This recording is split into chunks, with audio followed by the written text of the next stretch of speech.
expect a TikTok, and I'm talking a TikTok like no other TikToks. This is going to be a TikTok to make all other TikToks not even tick. So brace yourself for what's to come. I'm TikToking in a major way. A TikTok is coming. You've been warned.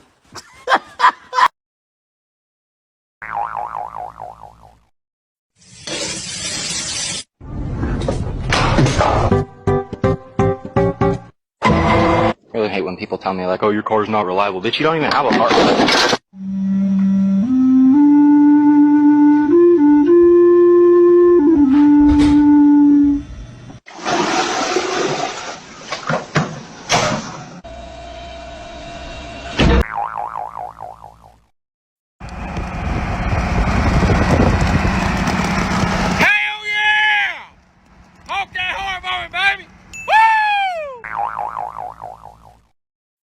Jacob with a challenge. Rizzo gets a good read, but Joro off the ceiling. What a save from Jade! I walked in on my grandma napping in this blanket. Granny! Grandma, what are you doing? I'm just resting. Where did you find this blanket? It's so comfortable. I bet it is. See, the sun never, ever, ever is under the globe. It is always above the flat, horizontal, stationary Earth, rotating. And this is the point. The point is that we have science on our side. Only experiments have proven that the Earth is stationary. Scientific experiments. These scientists, Pierluigi Aguina, he's not a nobody. Marconi, these are not nobodies. These are men who have proven conclusively, and yet we have Einstein with his one quote. I have come to believe that no experiment, scientific experiment, can prove the movement or has detected the movement of the Earth. I've been in a plane where you're sitting there flat, level, and you can feel it. You can feel it for hours upon hours upon hours upon hours. In fact, for freaking ever. You go in a plane, test it out for yourself. You can tell that the plane is not adjusting one single teeny weeny bit. It is flat, flat, flat. What is one experiment you would conduct to better understand humanity? I would create the biggest data leak in history. Every password protected and classified file anywhere ever, distributed to everybody. Not just national governments, mega corporations, religious institutions, and your internet search history. This would be my hypothesis. When there are no more walls to hide behind, human beings will be forced to see themselves as they really are, and they might be forced to work together to create a brighter future. Or everyone just gets really angry, and I start a global war.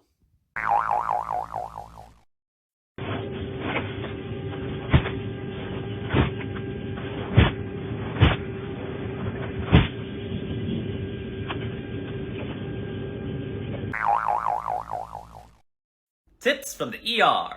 Call lights. One of the best and worst inventions of the hospital. The motherfucking call lights. When used properly, it can save lives. When used improperly, it will end lives. Specifically for the person who keeps calling for nonsensical reasons. Yes, Susan, we know your mother wants her feet covered and you would like to speak to the doctor. We actually heard you the first 3 times. But little Johnny down the hall picked up a stray firecracker at the beach and blew his hand off. And we're trying to help his mother cope with the fact that he won't be playing football past the 5th grade. So why don't you stop pressing that call light and we'll stop pretending like we don't see it. Because we do see it. We all see it. It's just that there's a lot going on in the ER and getting you more water is at the bottom of the priority list. Because if you were actually dying from dehydration, we would know. If you've ever been a victim of having your call lights ignored for more than 10 minutes, please call 1-800-WE-DON'T-GIVE-A-FUCK. And we will get to your call as soon as we can. I touched the wall. I swear I'm not on drugs.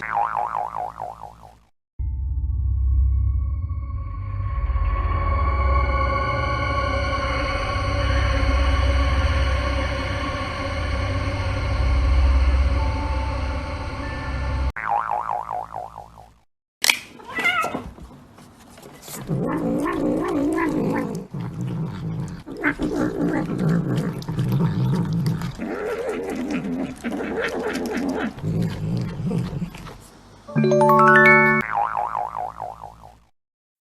going 45 in the fucking 55! Please, press your fucking foot on the gas!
So we got a hen in here that's got some baby chicks, but she don't want no humans a touching them. So it's time to go undercover. Now this here's Whitetail. She's what you call the mother clucker. Now I'm gonna go undercover and see if she notices that I'm not a chicken. Cluck, cluck. Cluck, cluck, cluck, cluck. Chicken, clucky. Chick, chick, chicken. I'm a chicken. I'm a chicken. It worked. I am the chicken whisperer. Would you look at that? Is that not the cutest thing ever? I am the chicken whisperer.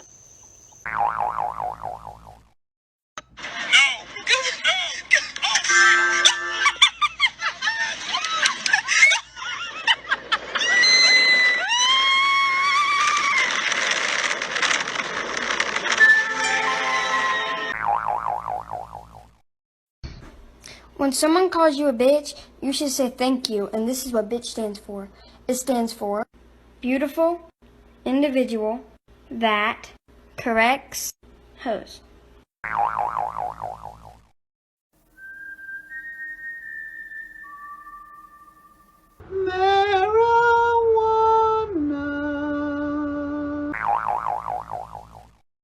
We're human beings who apparently came from apes, but there's still apes. Why are there still apes?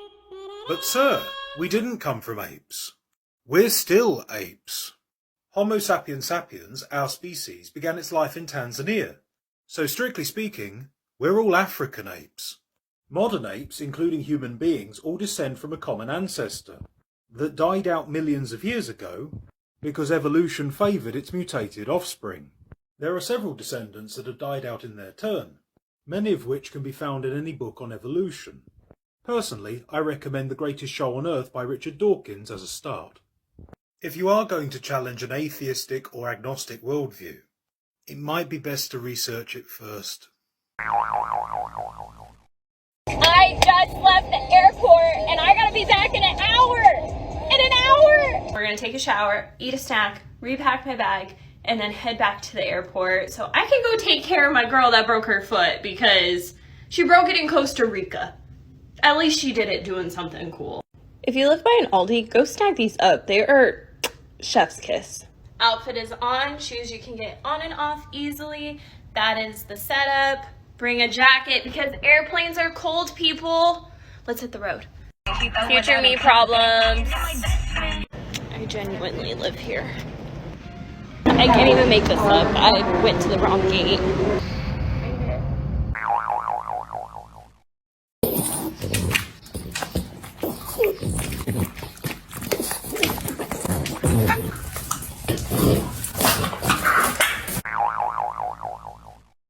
Waiting for a train to go, or a bus to come, or a plane to go, or the mail to come, or the rain to go, or the phone to ring, or the snow to snow. We're waiting around for a yes or a no, or waiting for their hair to grow. Everyone is just waiting.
Different types of fighters TikTok edition.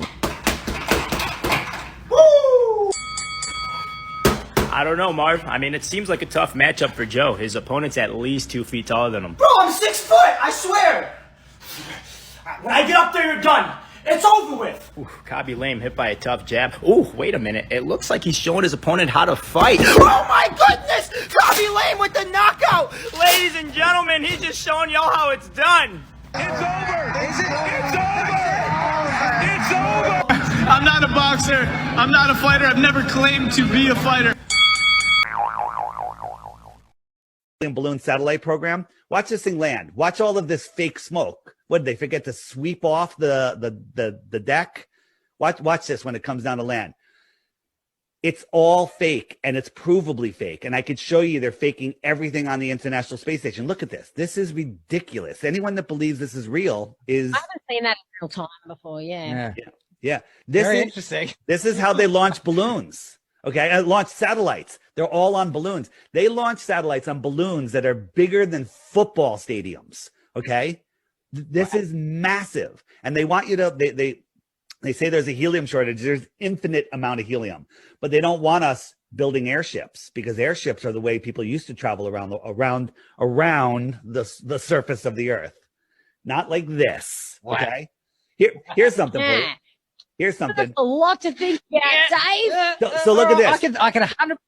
Yeah. East-west circumnavigation has been done billions of times. Billions of people have gone around the world. I could leave New York. I can travel east, go to Europe, go all the way around, come back to California, and I'm home. I can go the other way, which I showed you earlier how east and west work. 0 people have done this. 0. Because you can't. Because the Earth is flat. Do you think that you will put together a scientific study of your own where it's like, okay, let's get a plane and let's just fly that way and here's see what how you happens? do it. Like, have you tried to do that? Here's how you do it. First, let me show you, because you guys are in Australia. If I want to go from Santiago to Australia, instead of just cutting across the bottom of the ball, which would be the fastest way, FlightAware says just go here, right? Or, go around Antarctica because we don't want to disturb the penguins, right? So this is how they go. If I want to go to Western Australia, it's worse. The flight goes all the way up here, all the way over to Europe, and all the way down to Dubai, and then here. Okay. Why would it do that crazy trip? And the answer is because the Earth is flat. We go up across the United States, Europe, Dubai, and Western Australia. It's a straight line. So how would we prove the Earth is not a ball and flat? Very simple. And we could do it in one day and put this to bed. Okay. They tell us the Antarctica is 13,000 miles around. So we get 2 airplanes, we go here, we refuel, and we have people like you, people like me, scientists, doctors, whatever. We have everyone on these 2 planes from both camps, flat Earth camp, scientific camp, whatever, students. And one plane goes clockwise and one plane goes counterclockwise, staying about 1,000 feet so we can see the shoreline, and we just follow the shoreline. 7,000 miles later, that both planes should meet over here about 9 hours later. Okay, plane goes about 500 miles an hour. Boom. Meet the planes, but that's not how it works because the Earth is flat and the trip is more like 60,000 miles. Captain Cook was the last person. Tips from the ER, sprains and swelling. What happened this time? Rolled your ankle on the morning jog? Busted your knee trying a new move in the bedroom? Or did you slip on a banana peel again? Tried to catch yourself with your wrist, but ended up spraining it. Happens all the time. First thing you're gonna wanna do is hold it still. Ankle, knee, wrist, immobilize that motherfucker and get a cold pack on there to reduce the swelling. Always remember to put something between the cold pack and your skin and try not to leave the cold pack on for any more than 15 minutes at a time. Once the swelling goes down, wrap it snug with an ace wrap to keep the swelling away from the injured area and elevate above your heart. I know swelling is supposed to help it heal, but swelling also causes pain, and we gotta get that bitch under control. If you can't bear weight on the injury, there's a chance you may have broke something, in which case you can come on down to the ER for an x-ray, a juice box, and a doctor's note, so you can stay at home and try that bedroom move one more time. Y'all, my wife tries to say that I make stupid purchases. You do. Please tell me one thing in this house that I purchased that is stupid. How about that bench right there that looks like a pecker? So first of all, it's called a ball bench. And you see, what I do is, I take my giblet jacuzzi and I pop it down in there like that. See, now, when I'm teabagging my giblet jacuzzi and sticking my meat nuggets in there, the giblet jacuzzi can't slide nowhere. This is not a stupid purchase.